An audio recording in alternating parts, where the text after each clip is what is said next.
Et salut internaute, ça me fait super plaisir d'être avec toi aujourd'hui. Et le sujet, c'est ça.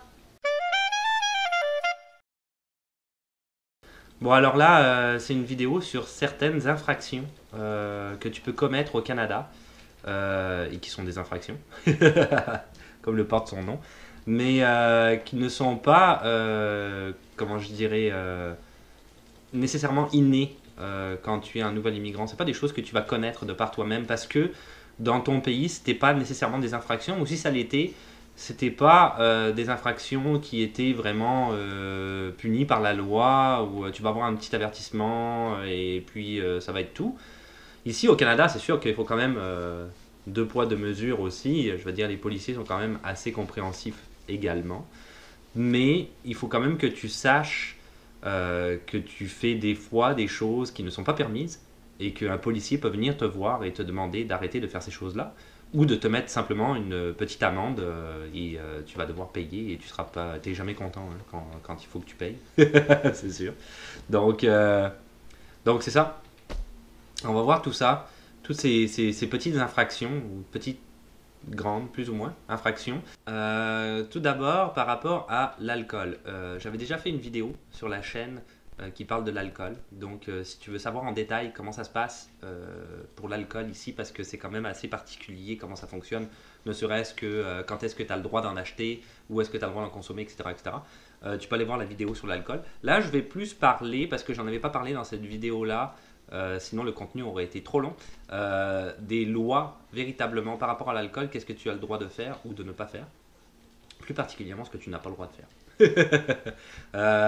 Il faut savoir déjà en partant, je l'avais dit sur la vidéo de l'alcool, mais l'âge légal pour commencer de consommation, c'est 18 ans au Québec, en Manitoba et en Alberta, et c'est 19 ans pour le reste du Canada.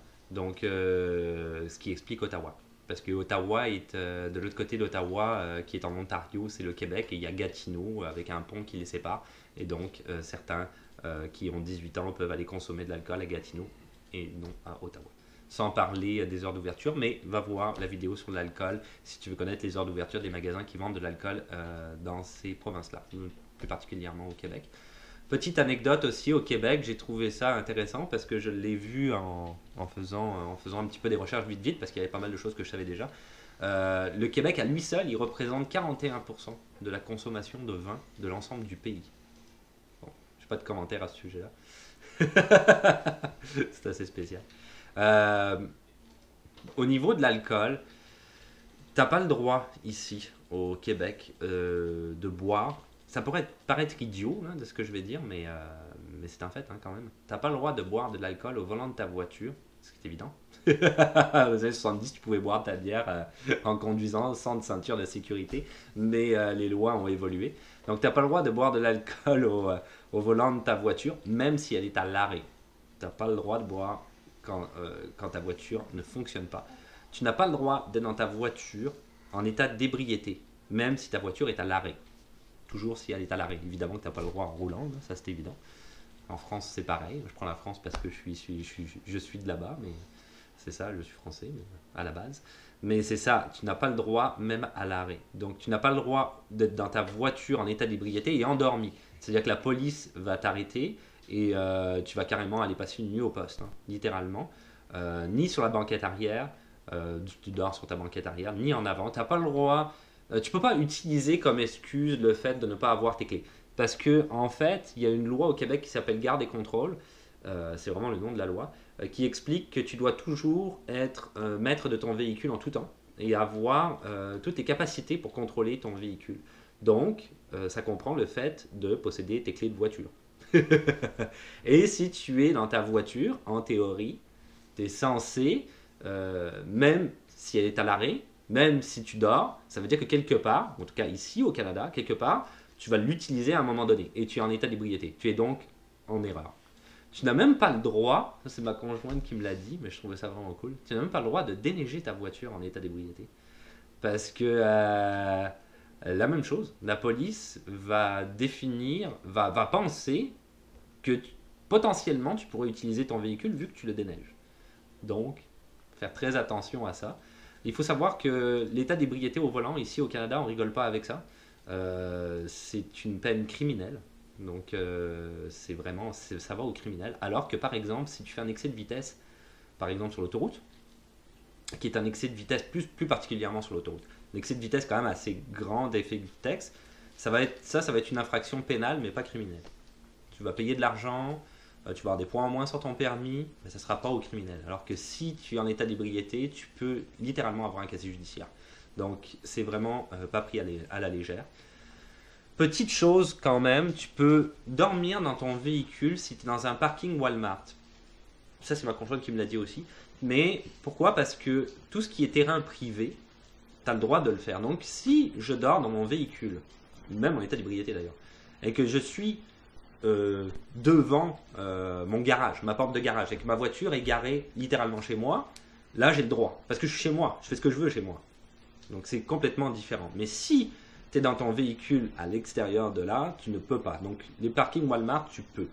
Tu n'as pas le droit, à cause de cette loi garde et contrôle, même de dormir dans ton véhicule, y compris si tu n'es pas en état d'ébriété. Tu n'as pas le droit de le faire. Ce que tu dis, dormir dans ton véhicule en état d'ébriété, même devant ta porte de garage, je suis pas sûre que tu peux. Ok. Je parlais juste de dormir comme pour te reposer. Ok. Ça, tu peux dans un Walmart, à l'état d'ébriété, il faut vérifier. Ok, ok, en état Moi, je d'ébriété. prendrais pas la chance jamais. Ouais. C'est tellement sévère que... Ouais, l'état d'ébriété, c'est très très sévère. Comme je le disais à l'instant, c'est criminel.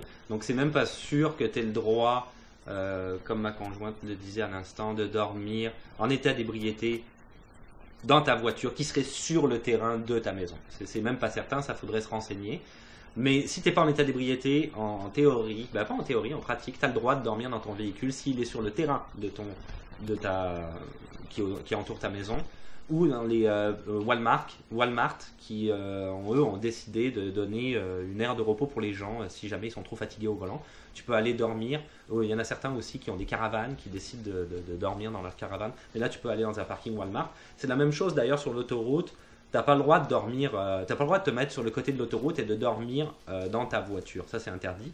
Mais par contre, il ne veut pas non plus que tu aies d'accident parce que tu es fatigué au volant. Donc, il va exister ce qu'on appelle des haltes routières au Québec, où là, ils te permettent, la police te dira rien, ils te permettent de dormir dans ton véhicule dans une halte routière, histoire de récupérer un peu et de pouvoir continuer la route par après. Donc, c'est ça, c'est un peu spécial comment ça fonctionne, l'alcool et surtout avec la voiture, parce que c'est des choses qu'on ne sait pas nécessairement. Je sais qu'en France, tu as le droit de dormir au volant de ta voiture quand elle est à l'arrêt, et en état d'ébriété d'ailleurs. Ici, c'est pas le cas, ils vont frapper à ta fenêtre et puis ils vont.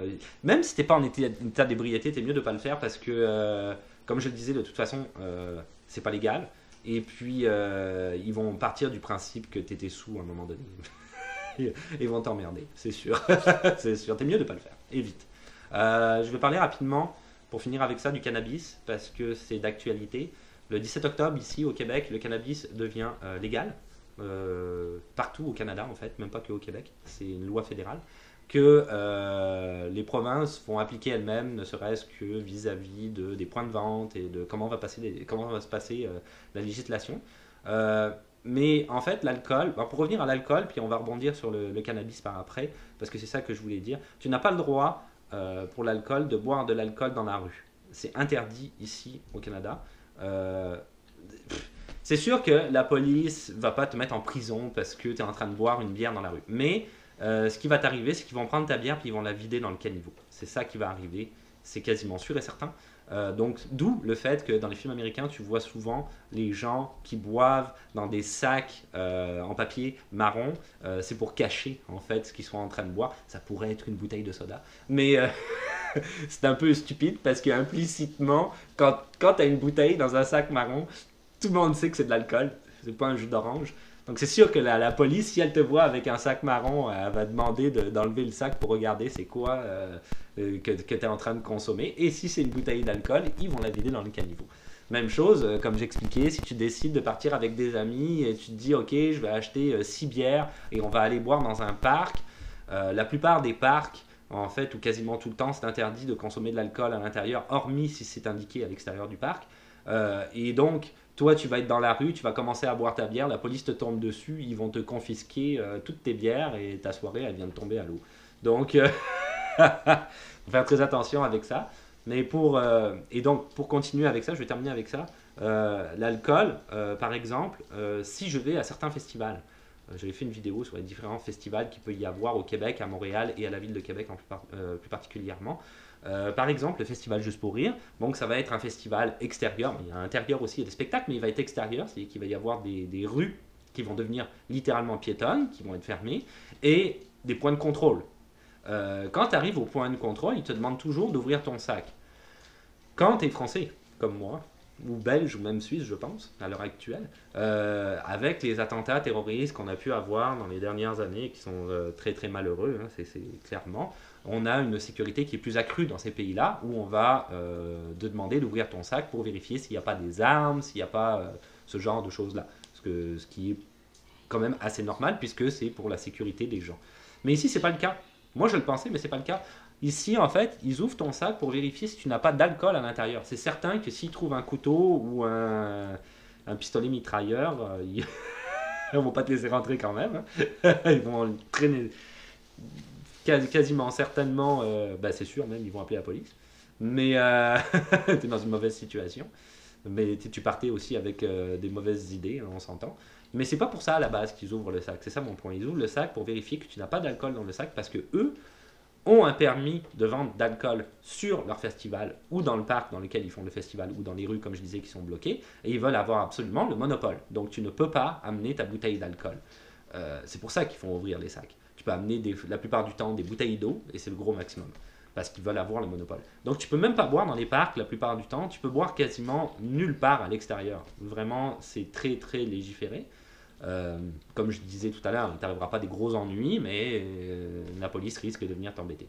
Et finalement, pour revenir sur ce que je disais par rapport au cannabis, je parle beaucoup, mais le cannabis va être donc dépénalisé le 17 octobre dans tout le pays. Mais chaque province va avoir le droit d'administrer, on va dire plus ou moins, sa loi de comment on le vend, comment on le consomme, où est-ce qu'on le consomme, etc., etc. Et pour la consommation du cannabis, ils veulent vraiment que ça ressemble à l'alcool. Donc, en théorie, pour le moment, de ce qu'ils sont en train de décider, ça a encore le temps de changer, bien que l'échéance est quand même très proche, tu ne devrais pas avoir le droit de consommer du cannabis comme de l'alcool à l'extérieur, en public. Tu n'auras pas le droit de faire ça. Et en plus, le cannabis rebondit aussi avec les lois sur les cigarettes, dont je vais parler après. Donc, c'est sûr que cannabis est un petit peu compliqué. D'autres petites lois, c'est des plus petites lois, j'en ai vu plein qui n'étaient pas super intéressantes, mais celle-là je l'ai trouvée peut-être plus intéressante, comme les lois sur les chevaux. On s'entend que c'est des lois qui restent dans les textes de loi, mais qui ne sont plus du tout appliquées parce que en fait elles devraient être rayées et elles ne l'ont pas été, ou abrogées. Et elles ne l'ont... Non, abrogées on dit. Oui, je pense, en tout cas. Et elles ne l'ont pas été. Mais bref, il y a certaines lois que j'ai vues, comme celle où tu n'as pas le droit d'avoir une pancarte à vendre dans ton auto qui est en marche. C'est très spécifique. Tu peux mettre ta voiture sur le bord de la route avec un écriteau à l'intérieur, derrière le pare-brise, où il est écrit à vendre, ton numéro de téléphone, le prix, ce que tu veux. Mais pas quand elle est en fonction. Parce qu'ils disent que ça peut distraire les autres automobilistes et être sujet à accident. Donc tu n'as pas le droit de faire ça. C'est quand même assez spécifique. Tu n'as pas le droit ici, au Québec, au Canada je pense aussi, tu n'as pas le droit d'uriner dans la rue. Ça c'est interdit. De mémoire, je pense qu'en France c'était pas mal interdit aussi, mais la plupart des gens le faisaient quand même, surtout quand ils sortaient des fêtes bien arrosées.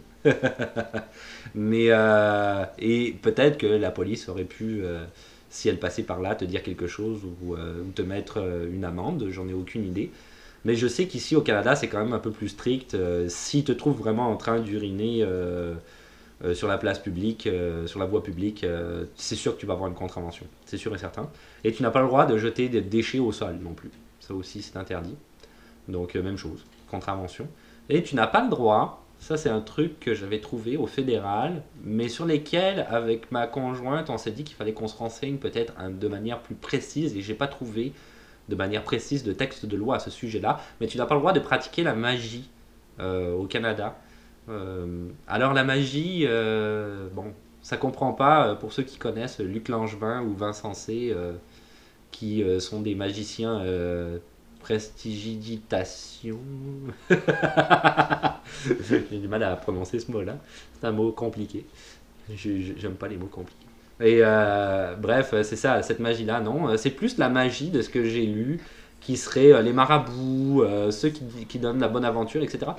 Soit dit en passant, ça serait légal. Ce qui est illégal, c'est de demander de l'argent en échange de donner la bonne aventure à quelqu'un, par exemple, ou voilà, c'est ça, de faire du marabout. Si tu le fais gratuitement, je pense qu'il n'y a pas de problème. Mais si tu demandes de l'argent en contrepartie, c'est considéré comme une fraude et donc c'est illégal. Donc, pas de Harry Potter au Canada. Désolé Harry Potter. Ensuite, il va y avoir par rapport à la cigarette. Alors, il y a énormément de lois sur la cigarette qui ont pas mal, je te dirais, été effectives, été données, été votées dans les 10 dernières années. Pour la plupart des lois, il existait avant, mais la plupart des lois, à peu près 10 ans. 10-15 ans au maximum, 10 ans. 10 ans, je dirais, pas mal. Par exemple, moi, quand j'étais arrivé au Québec, au départ, si je voulais aller acheter, c'était pas le cas, je fumais pas, mais si je voulais aller acheter un paquet de cigarettes, je fume toujours pas. Si je voulais acheter un paquet de cigarettes dans un dépanneur, hein, le petit magasin dont je parle tout le temps du coin dans lequel tu peux aller acheter des choses pour te dépanner, hein, ça porte bien son nom. Bon, tu avais des publicités avec les différentes marques de cigarettes et tu pouvais choisir celle que tu voulais, etc., etc. À l'heure actuelle, quand tu rentres dans un dépanneur ou n'importe quel endroit qui vendrait des cigarettes, il n'y a aucun support publicitaire. 0, 0, 0. Il faut que tu saches ce que tu veux parce qu'ils n'ont pas le droit de faire de la publicité ou de l'incitation pour fumer des cigarettes. Et sur les paquets, c'est comme en France, je pense, il y a des images dégueulasses, là, les poumons et tout ça, et des gens qui meurent, pour essayer de te dissuader de continuer à fumer la cigarette. Donc, il n'y a plus d'incitation pour la cigarette. Mais là, ces derniers temps aussi, différentes lois sont passées. Comme par exemple, et ça c'est intéressant de le savoir quand tu ne fais pas partie du pays ou que tu viens d'arriver, parce que c'est pas quelque chose que tu vas savoir de toi-même. C'est pas très peut-être logique, je dirais. T'as pas le droit. Bon, il y a beaucoup d'endroits où t'as pas le droit de fumer, mais ça c'est un petit peu comme en France maintenant, on peut plus fumer vraiment nulle part. Mais tu ne peux pas fumer non plus à l'extérieur, ici, au Québec. Je m'explique. T'as la loi, ce qu'ils appellent la loi des 9 mètres. Ça veut dire que tout bâtiment public à Montréal, il faut que tu peux fumer en avant du bâtiment public, mais à une distance de 9 mètres de la façade du bâtiment. Donc, pas collé contre le bâtiment. Et je sais que à l'université de Montréal, ma conjointe me l'a dit, les gens ne le savent très certainement pas. J'en suis persuadé qu'ils ne le savent pas, mais ils fument directement dans le portique de l'université, donc vraiment devant l'entrée de l'entrée principale. Et ils ne peuvent pas faire ça, c'est illégal. Il faut que tu ailles fumer au bord de la rue, en fait. 9 mètres, c'est à peu près ça. Ça correspond toujours à peu près au bord de la rue. Donc il faut que tu ailles au bord de la rue. Tu ne peux pas fumer là, parce que de toute façon, toute la fumée va rentrer dans le bâtiment, et tu n'as pas le droit de fumer à l'intérieur du bâtiment de toute manière. Non, Donc, c'est même pas passer la question de droit, c'est juste... Ici, la plupart des gens, ils trouvent ça dégueulasse, la cigarette, puis là, tu passes à travers la marée de gens qui puent. C'est juste pas cool pour les gens. C'est pas très courtois. C'est pas poli, ouais, c'est pas courtois. Ouais, c'est ça. Parce que c'est sûr que si tu es collé directement devant l'entrée du building et que tu es en train de fumer et les gens arrivent, ils vont bénéficier des fumées secondaires, c'est évident. Alors que si tu es sur la voie publique, plus proche du trottoir, à 9 mètres de l'édifice, mais là tu gênes beaucoup moins de monde, c'est certain. Surtout les gens qui veulent rentrer, par exemple, à l'université. C'est l'exemple que j'avais donné. Donc c'est ça, tu n'as pas le droit. À l'extérieur, c'est l'enfer. Tout ce qui est terrasse commerciale, c'est interdit de fumer. Donc ça comprend les restos, les bars, les bistrots, les spas, tout ce qui a une terrasse, tu n'as pas le droit de fumer, c'est interdit. Il n'y a même pas d'espace fumeur, tu n'as juste pas le droit de fumer, point. Les terrains des CPE et garderies, ça paraît un peu logique. C'est des enfants en bas âge, tu n'as pas le droit de fumer là, je comprends ça. Terrain sportif, tout ce qui est air pour spectateurs, par exemple, je sais pas, on va mettre du cinéma en plein air, mais t'as pas le droit non plus. Les terrains, les camps de vacances, t'as pas le droit de fumer là. Les abribus, tu peux pas fumer proche d'un abribus. Alors si l'abribus est à 9 mètres, il est proche du trottoir de l'édifice public, mais il faut aussi que tu t'éloignes de l'abribus si tu veux fumer. Tu peux pas fumer proche de l'abribus, c'est impossible. Tout ce qui est tentes, chapiteaux, etc., qui vont ériger pour un événement, ça c'est plus le côté sécuritaire. Parce que bon, c'est sûr que tu n'as pas le droit de fumer à l'intérieur de quoi que ce soit ici au Canada. Tu peux pas fumer à l'intérieur, à part chez toi, là, tu fais ce que tu veux. Mais dans les endroits publics, tu peux pas. Donc Encore moins sous un chapiteau, mais il y a aussi le côté sécuritaire, tu pourrais mettre le feu au chapiteau, parce qu'il y a plein de monde qui fume là-dedans, c'est un peu normal. Et tous les terrains d'établissements d'enseignement qui vont jusqu'à l'université, j'ai regardé. Donc ça comprend le cégep. Tous ces terrains-là, c'est interdit de fumer sur le terrain de l'école, même si c'est à 9 mètres du bâtiment. Dès que c'est le terrain de l'école, tout ce qui l'entoure, tu ne peux pas fumer dans l'enceinte du terrain de l'école, c'est impossible. La plupart du temps, ce qu'ils font, parce qu'il y a quand même des gens qui fument, ils vont mettre un petit espace qui appartient à l'école, en fait, et qui est proche du trottoir, complètement à l'extrémité du terrain, donc qui n'est pas sur la voie publique. Et là, ils vont autoriser les gens à aller fumer dans tout ce petit coin-là, là-bas, qui est vraiment loin de l'entrée. Par moins 30, c'est vraiment pas fun.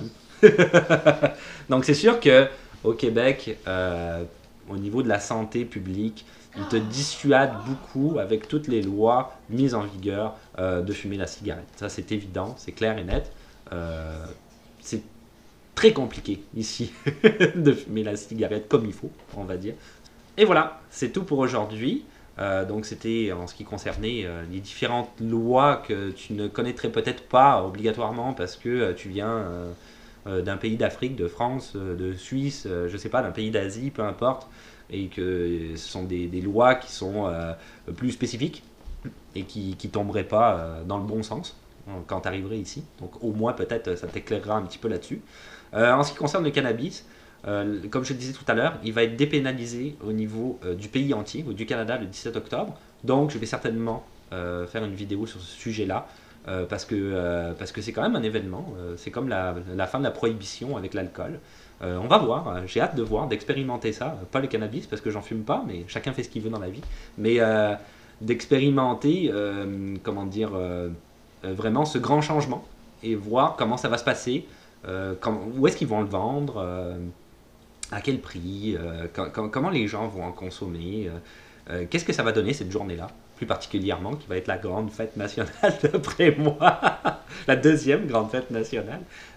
Donc j'ai hâte de voir tout ça, d'expérimenter tout ça, et de regarder tout ça en détail, comment tout ça va fonctionner et se mettre en œuvre. On verra bien.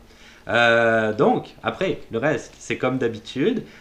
Si tu veux t'abonner, parce que c'est plus facile de savoir quand est-ce qu'une nouvelle vidéo va sortir, de mettre un petit pouce bleu, parce que ça fait toujours plaisir. Des questions, des suggestions ou des commentaires dans les commentaires, qui sont toujours bienvenus. J'en ai reçu pas mal ces derniers temps, j'essaye de répondre à tout le monde. J'essaye. Soyez patient, ou sois patient si des fois je te réponds pas, parce qu'il y en a d'autres aussi qui m'ont écrit, et je fais d'autres choses aussi dans la vie. Donc j'essaye de trouver du temps pour répondre à tout le monde, mais j'essaye toujours de répondre à tout le monde. À l'heure actuelle, je réponds peut-être un peu moins à certaines demandes auxquelles j'ai déjà répondu 50 fois dans les commentaires, parce que la réponse est déjà là. Donc, si je ne te réponds pas et que c'est une question très basique, peut-être déroule un peu les commentaires, parce que la plupart du temps, je vais avoir répondu, et souvent, je vais avoir même mis des liens en rapport avec la question. Et aussi, il y a beaucoup de gens, aussi, ça, je tenais à ça, qui m'ont posé des questions alors que j'ai déjà fait un sujet dans une vidéo.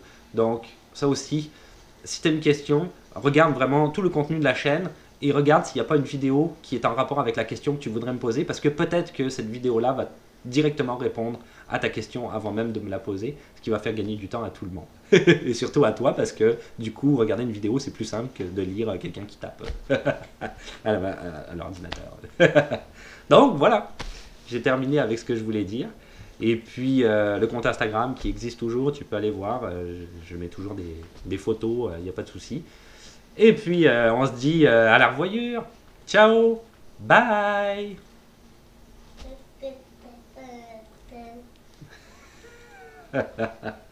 T'aimes ça faire la musique, hein? Ouais.